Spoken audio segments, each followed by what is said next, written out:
Hey guys, this is OddOneGaming. This is going to be another Dragonheir SilentGods video.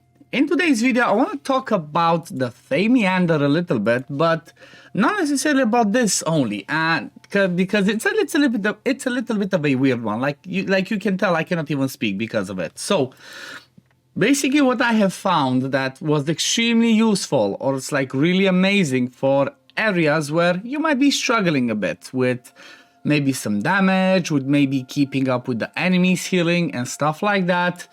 And well, the thing that I realized is that there's an actual free cheat code in the game that we can use to try and pass certain stages. Is it always going to work? Not really. Is it going to work most of the time? Yes, it will.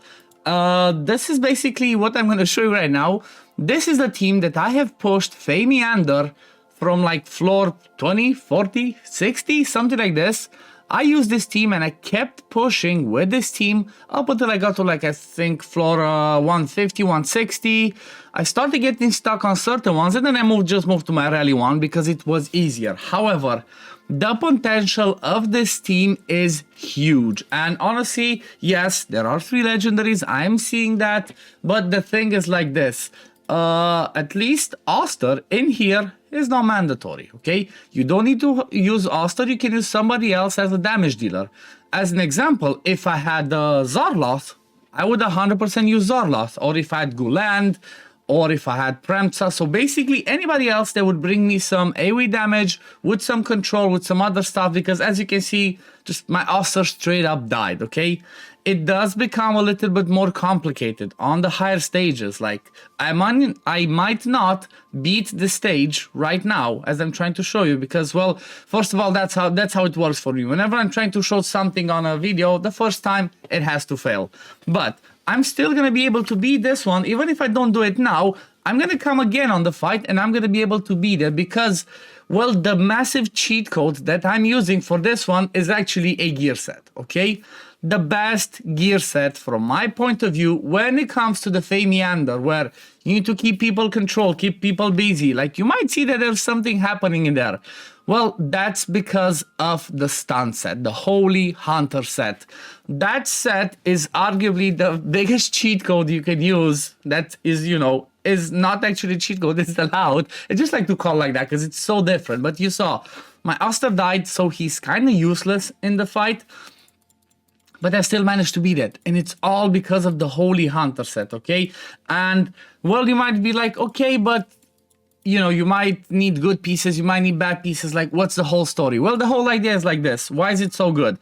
First of all, Holy Hunter is the set that you farm from the Grave of Rot. If you remember a few days back, I showed you my speed farm team for the Grave of Rot, where I used the, what's his name, filter, and I was saying that I want to farm a lot more of this one. Well, the reason why I wanted to do that is because, well, look at this. Look at how far it got me. I just fought this stage in 172, and I managed to beat it on the first try. If it doesn't work the first try, like I said, you would have to go again. But let's talk about the Holy Hunter itself. So the Holy Hunter set is like this. 2-piece effect, gives you 40 accuracy and 60 resist. Okay, so there's some stats, nothing too crazy. But this is where it gets fun. 3-piece effect. When the wearer deals damage to an enemy, there is a 20% chance of inflicting stun for 3 seconds. Derivative damage won't trigger this effect. So the good thing about this one is it can proc on every single hit. Okay, so as an example, somebody like I use Rippercast, I got him from the Horn, I was lucky. Rippercast has an area damage, okay, AoE damage that hits 3 times.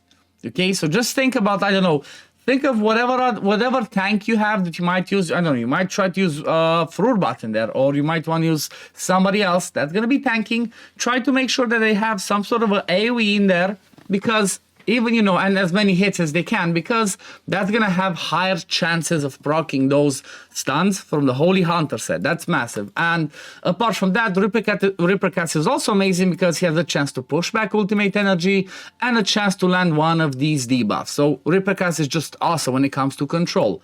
Then the next one is Dritz the Urden, okay? Almost everybody should have at least 1 copy. The Inspiration 3 doesn't make a difference, honestly, in this team. Yes, he maybe does a little bit more damage because of his Inspiration 3, but you could have only 1 single copy and he would still work, and guess what?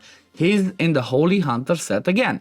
Same principle, it's just he has a damage build, okay? With attack, with crit rate, some more crit rate and accuracy. Just make sure you have the accuracy that you need to land your debuffs, and then after that, try to give him some damage. If you see that he dies too fast, make him tankier, because he can tank, okay? He has decent base stats now. Dragonheir is really tanky as well, so that can help.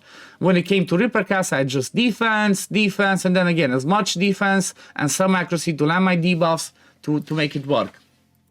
So that's 2 people that have Holy Hunter. But wait, there's more. Our good old friend Voresh that has a full board triple hit. Again, he's going to be amazing for Holy Hunter. And then again, I have Holy Hunter on him. It's just the way that I focus Voresh is I just try to give him, after the accuracy requirement, which is overkill a bit here, I try to give him as much attack as I could because, well, basically he's like a side healer as well, okay? He brings some control and some damage, but also because of his passive, he heals every time he does the battle skill or the ultimate. But again, Holy Hunter, plus I do have Witch's Remains on him because obviously he's going to be the better one as he has full board. So he could place the Witch's Remain hopefully on everybody. So as you see, 3 people with Witch's Remains. Then I do have my healer in Megan, the rare. I should maybe get her to level 100. She's in an Ancestral Protection to try and, you know, keep the team a little bit alive with a Rift Hourglass. If you don't have this one, just give her a healing one and just keep her alive. Basically, you want her with skill haste, so she comes back to her healing as much as possible. That's why I have her with the Hourglass, and then as much skill haste here, and again, why am I not leveling up my stuff? I don't know. I should swap this for a skill haste one. And then I have Oster in a damage set with the eyeball and executioner, but again, like I said, Oster is not mandatory. If you see that it doesn't work well enough, you could just drop Oster, for example. Maybe you don't have him, and you have somebody like a Rava. Maybe bring somebody like a Rava, because again, every time Rava does damage, you can stun. So you can try and build Rava in a Holy Hunter set that does damage. So this is what I believe that it's, you know what, it's really... I find it really awesome how well this has worked. I did not expect it to work as well. That's the thing. I was playing with it. I was doing, you know, pushing a little bit on the earlier stages because obviously I had level 100s in here, good gear on everybody. I expected it to go as it went. You know, I expected it to just be like, yeah, I'm just going to blast through it. I'm going to be fine. And, you know, just maybe once it gets harder, I'm just going to swap it around and use another team. But it actually went higher than I expected. That's the thing. It went higher than I expected. It went amazing. It was even good against waves with the what's her name, Garika. That's really annoying. So you know, it's definitely works against most stuff. You know, certain ones it might be trickier. Like for example, okay, you saw this one's getting harder. They're higher level. They're gonna do more damage. It's gonna be trickier. But as an example, try to check at people's stats. Okay, like abilities. You see, okay, Zadok does a straight ahead damage. Well, I'm just gonna move my people there. Just gonna move them to the side, have them like this, and then I'm not gonna be hit by Zadok's ultimate, but at least, you know, I'm not gonna get hit by his ultimate, so maybe that allows me to take more of the damage. It might not work again on every single one. You might want to tweak it, but the thing that 100% is important, and trust me, it works a lot because I used it on all the waves. Holy Hunter. Try to get Holy Hunter on people that have several hits, under battle skills, under ultimates, and that's gonna be amazing.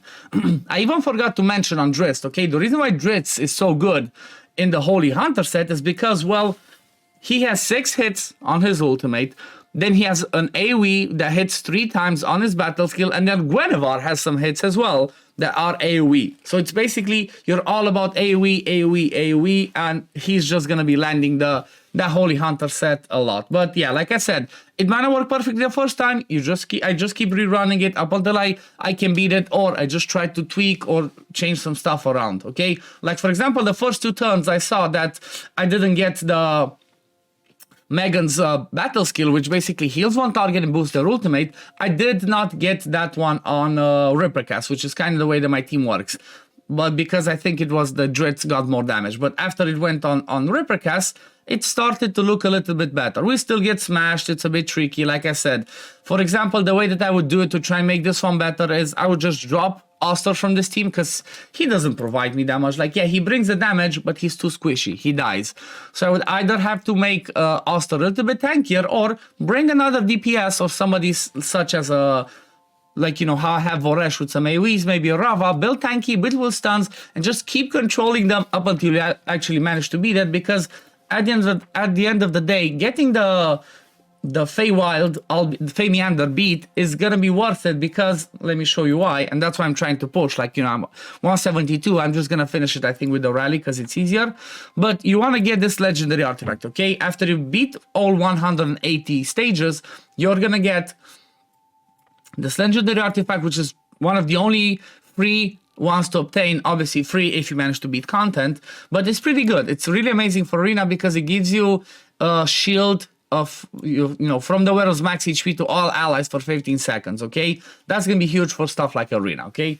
So yeah, this is I guess this is gonna be it for the video today. This is gonna be it about my cheat code of beating the Fey Meander, and I'm just gonna continue. 8 more stages to go, 9 more stages to go, and then I'm just gonna carry on with my progress. One thing that I do want to mention is, another thing that I want to mention is the fact that sometimes you can just skip some of these stages, okay? So if you get stuck, but it's not mandatory for you to beat that stage or to get the chest, just skip it, avoid it, go around it if you can, and just move on to the next one, okay? Because you know what, it's not that important to beat everything. Your priority is only to try and get that artifact and then move on with your day, okay? So let me see, before I end it, let me see, can I just slam it with my Filita go boom?